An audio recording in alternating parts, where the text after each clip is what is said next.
नमस्ते दोस्तों, मनमोहक हिंदी कहानियाँ चैनल में आप सभी का स्वागत है। आज की हमारी कहानी है एक चादर सुंदर सी। वाणी के विवाह की चहल पहल घर में हो रही है। अब दूर पास के नातेदार 8 दिन पहले से नहीं आते। यहाँ तो घर की छोटी हैसियत से बड़ी हैसियत के हो गए घर के सदस्य ही शादी के दिन या एक दिन पहले पहुँचते हैं कि भीड़ भाड़ में उनकी लाइफ स्टाइल में व्यवधान न आ जाए। वाणी का बड़ा सब इंजीनियर भाई संजय, पत्नी नलिनी और बच्चों के साथ कल रात, और छोटा थानेदार भाई संदीप, पत्नी जयमाला और 5 माह के बच्चे के साथ आज सुबह आया है। गणेशी जीजी और प्रभा जीजी जरूर अपना अपना परिवार लिए 2 दिन पहले आ गए। दामादों के लिए सज धज राजा बाबू बनकर समारोह में नायक की तरह प्रस्तुत होने के यही तो मौके होते हैं। अम्मा ने सूझबूझ से इस तरह कार्य विभाजन किया है कि मालदार बेटे बहुएं, बेटी दामाद दृश्य में यूँ दिखे मानो शादी का पूरा भार उठाए हैं, और मंझला बेटा संजीव, बहू गौरी नेपथ्य में रहते हुए इस तरह पूरा भार उठाए रहें कि दृश्य में उनकी उपस्थिति दिखाई न दे। नलिनी, तुम वाणी के साथ पार्लर चली जाना। जयमाला, तुम्हारा बच्चा छोटा है, उसका ध्यान रखो। प्रभा, कुछ कार्ड अभी नहीं बट पाए हैं, गणेशी के साथ चली जाओ। बाबू अपने घुटनों से लाचार हैं, कहाँ कहाँ जाएं। संजीव को तो देख रही हो, पुजारी गार्डन पता नहीं क्या करने गया है जो अब तक नहीं लौटा। गौरी इतनी ढीली ढाली है कि रसोई देख ले वही बहुत है। सब राम भरोसे चल रहा है। अपने साथ रहने वाले संजीव और गौरी से अम्मा खफा रहती है। संजय और संदीप अच्छे पद पाकर कुल का नाम चमका रहे हैं। शुरू से पढ़ाई में कमजोर रहा संजीव काला कोट लटकाकर असफल वकालत से घर की लुटिया डुबो रहा है। ऐसे निठल्ले को कौन सी अप्सरा मिलती। मिल गई साधारण परिवार की साधारण सूरत वाली गौरी। बाबू समझाते हैं, लेकिन अम्मा नहीं समझती कि घुटनों से लाचार हुए बाबू यदि पेंशन से घर चला रहे हैं तो संजय कचहरी के अलावा समय समय पर गांव जाकर खेतीबाड़ी भी संभालता है। गौरी ने इस निपुणता से गृहस्थी संभाल ली है कि अम्मा को सेवानिवृत्ति जैसी फुर्सत मिल गई है। आज भी अम्मा बस यही देख रही है कि किसने खाना खा लिया है, किसने नहीं। वाणी की मामी अम्मा से बोली, दहेज का सामान तो दिखाओ, क्या क्या दे रही हो वाणी को। और हाँ, संजय, संदीप, संजीव क्या दे रहे हैं। अम्मा धीरज भरे अंदाज में विस्तृत ब्यौरा देने लगी। संजय और संदीप ने 1-1 लाख रुपया गणेशी और प्रभा ने मिलकर सोने का सेट दिया है। संजीव ने, अम्मा का मुंह वक्र हो गया। 1 साड़ी, 1 अंगूठी जो 2 ग्राम से अधिक न होगी, और 1 चादर। चादर गौरी ने बनाई है, कह रही थी पैचवर्क वाली कढ़ाई है। पैचवर्क पता नहीं क्या होता है।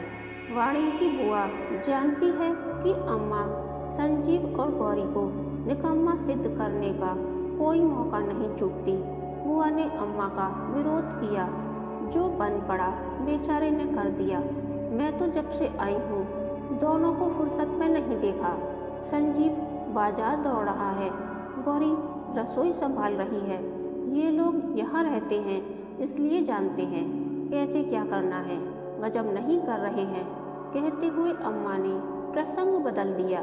वाणी के भाग्य से इतना अच्छा लड़का मिल गया, समझ लो घर बैठे बात बन गई। वाणी को देखकर एकनाथ ऐसे लट्टू हो गया कि उसका बस चलता तो तुरंत फेरे ले लेता। एकनाथ के पिता नहीं है, माताजी और बड़ी बहन है।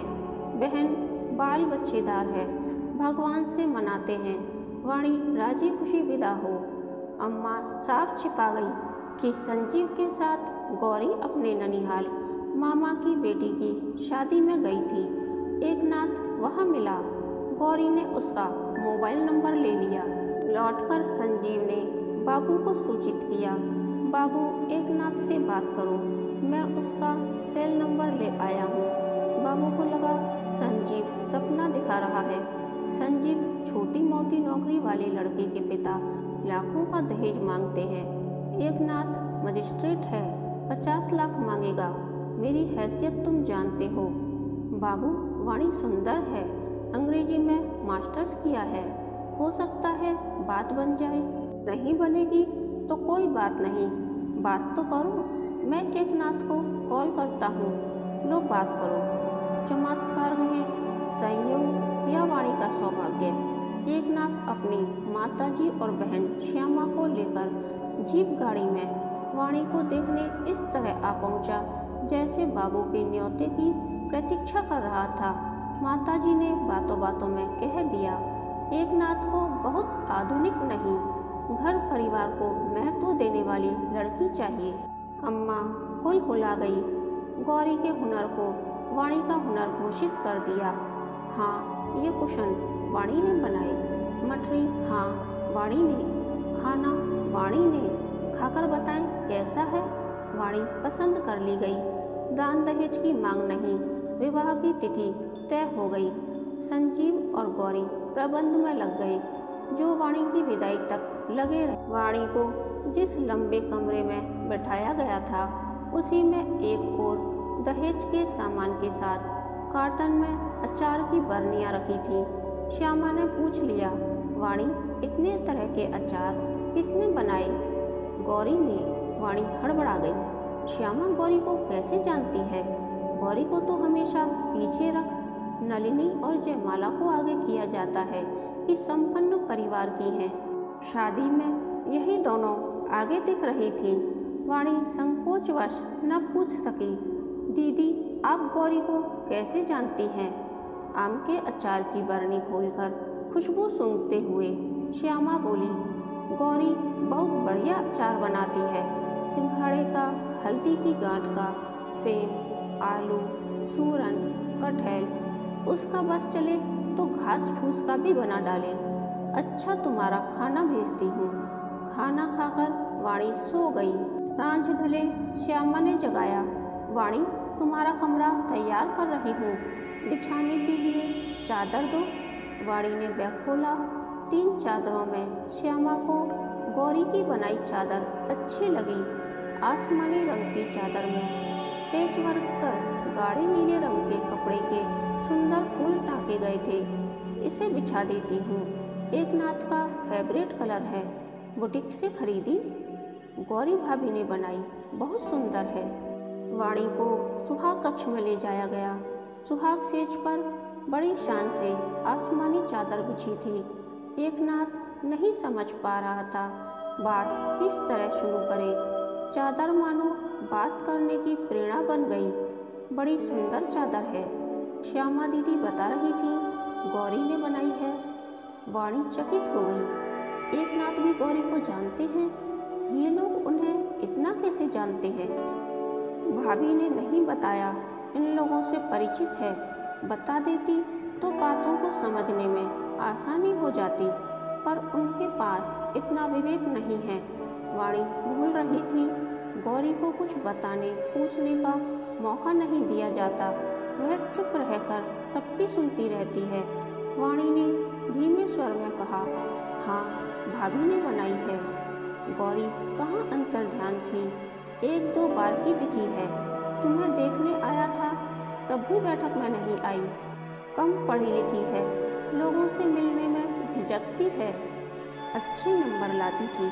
बेचारी को स्कूल के बाद पढ़ने का मौका नहीं मिला, संकोच हुआ। लेकिन वाणी जिज्ञासा को नहीं दबा पाई। आप उन्हें इतना कैसे जानते हैं? गौरी ने नहीं बताया। उसकी माँ और मेरी ताई जी चचेरी बहनें हैं। ताई जी अब नहीं रही, उनके भाई नहीं थे। गौरी के मामा उन्हें बहन की तरह आदर देते थे। ताई जी के संतान नहीं हुई। वे कभी कभी मुझे अपने साथ गौरी की ननिहाल पाटन ले जाती थी। छुट्टियों में गौरी भी आती थी। हम लोग पूरी दोपहर खेलते थे, फिर पढ़ाई, नौकरी, तमाम व्यस्तताएं होती गईं। सालों बाद मैं उसे मामा की बेटी की शादी में मिला। ताई जी तो नहीं रही। मामा ने माताजी को आग्रह करके बुलाया। मैं माताजी को लेकर पाटन गया था। गौरी से खूब बातें हुई, तुम्हारी खूब सराहना की। बोली, हीरा जैसी लड़की चाहिए तो मेरे दर पर आओ, दहेज न मांगना, वरना मैं दरवाजे से कह दूंगी, आगे जाओ बाबा। वह इतनी खुश मिजाज है कि माहौल बना देती है। वाणी चकित रह गई। खुश मिजाज? उन्हें तो मरी बछिया की तरह मुंह लटकाए ही देखा है। भाभी तो बहुत कम बात करती है। अरे बहुत बात करती है। उसने तुम्हारा ऐसा रूप और गुण बताया कि तुम्हारे बाबू का कॉल आते ही मैं तुम्हें देखने दौड़ पड़ा। देखा तो देखता रह गया। तुम्हारा बनाया खाना खाया तो वाह। पत्नी चुनने के सभी के अपने मापदंड होते हैं। मुझे तड़क भड़क वाली लड़कियां असहज करती हैं। जज जरूर बन गया हूँ, पर भीतर से सीधा सरल देहाती हूँ। माताजी बरबसपुर में रहती हैं। मेरी पोस्टिंग बलदेवगढ़ में है। चाहता था कि घर परिवार की फिक्र करने वाली, दोनों माहौल में सामंजस्य बनाने वाली पत्नी मिल गई। वाणी के सामने मानो बहुत बड़ा रहस्य खुल रहा था। आप गौरी भाभी की प्रेरणा से मुझे देखने आए? इसका जिक्र भाभी और संजीव भैया ने बिल्कुल नहीं किया। उसने मुझे भी मना किया था, तुमसे ऐसा कोई जिक्र न करो, लेकिन इस चादर ने राज को राज न रहने दिया। इस पर नजर पड़ी और मैं शुरू हो गया। गौरी एकदम सहज लड़की है। वाणी का झुका सिर अधिक झुक गया, इस तरह सिमट गई जैसे अपने में छिप जाना चाहती है।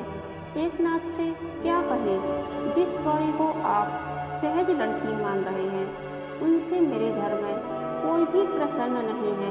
उनके गुण नहीं देखे जाते, अवगुण ढूंढे जाते हैं। यहाँ आकर आपकी बातें सुनकर जाना, यह भी एक दुनिया है जो पॉजिटिव और सिंपल है, जहाँ किसी को तुच्छ नहीं समझा जाता, बल्कि उन खूबियों का उल्लेख किया जाता है जो व्यक्ति में होती हैं। चाह ले तो हम लोग भी अपना माहौल ऐसा पॉजिटिव और सिंपल बना सकते हैं। हर कोई बना सकता है, पर हम पता नहीं क्या पा लेने के फेर में न खुद खुश रहते हैं, न दूसरों को रहने देते हैं। गौरी भाभी जैसे लोग नेपथ्य में रहकर अपना कर्तव्य करते हैं और हम जैसे लोग वाहवाही लूटने का ढोंग करते हैं।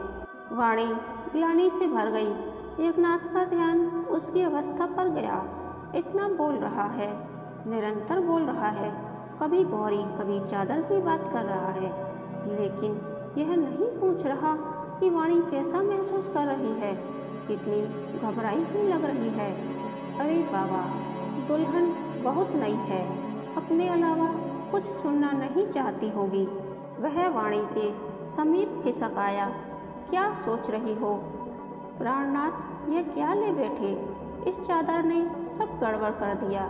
खैर, मास पारायण का एक अध्याय समाप्त हुआ, दूसरा अध्याय शुरू हुआ। एकनाथ ने जिस तरह क्षमा प्रार्थी की मुद्रा बनाकर वाणी को देखा कि वाणी के चेहरे को सुर्ख होना ही था। कहानी के अंत तक बने रहने के लिए धन्यवाद। यह कहानी आपको कैसी लगी, प्लीज़ कमेंट करके बताइए।